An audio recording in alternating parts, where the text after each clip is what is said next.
Welcome back at 8:16. Starting a business can be hard enough when it's the only thing on your platter, but when you also have kids to raise and worry about, you know it can be that much more difficult.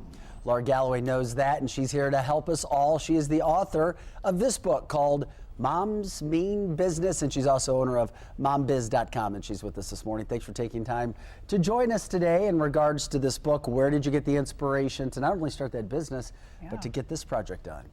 Well, the inspiration to start the business came from needing this kind of help myself and not being able to find it. So, you know, there are a lot of people out there that'll tell you to be a successful entrepreneur, you got to sacrifice everything. You got to give 80 hours a week. You got to give all your money, all the risk in order to make it.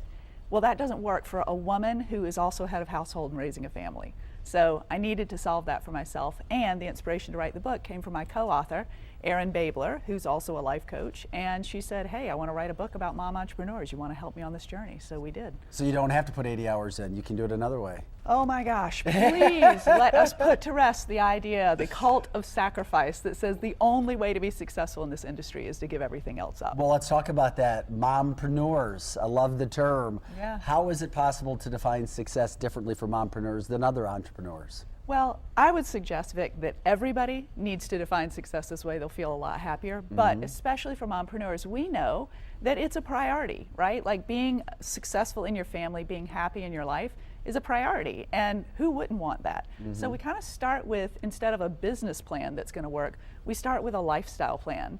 And we say, okay, center your priorities in the middle of this, and let's build a business that's going to support and work for that on top of it. How is it a better, more comfortable situation for people to define their own success in regards to what's going on around them?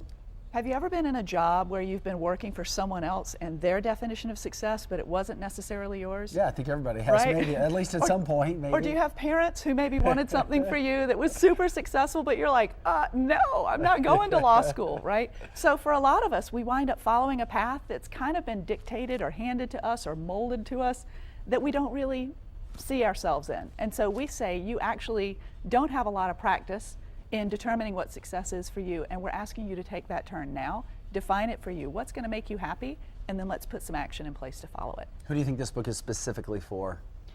It is for anybody who wants to stop sacrificing their life in order to be successful in business, and it is targeted for moms. So. And you're coming across several of those people, I'm sure. Yeah, I spoke at a conference recently and more men bought my book than women. So if you can get past mom in the title, they're good nuggets for you too. Okay, so how does it help create success and maybe that happy level that you were talking about? Well, I guess if we are mindful of why we set the goals and what motivation we have behind what it is we want to do, then we're more likely to achieve it. It's a real simple mindset, not that easy to execute all the time. You got me motivated right here to run through all, go do what we need to do. Lara Galloway, thank you so much. Thank you, Vic. Moms Mean Business. There you go, guys. Well, send it back over to you. Keenan, they said dads are buying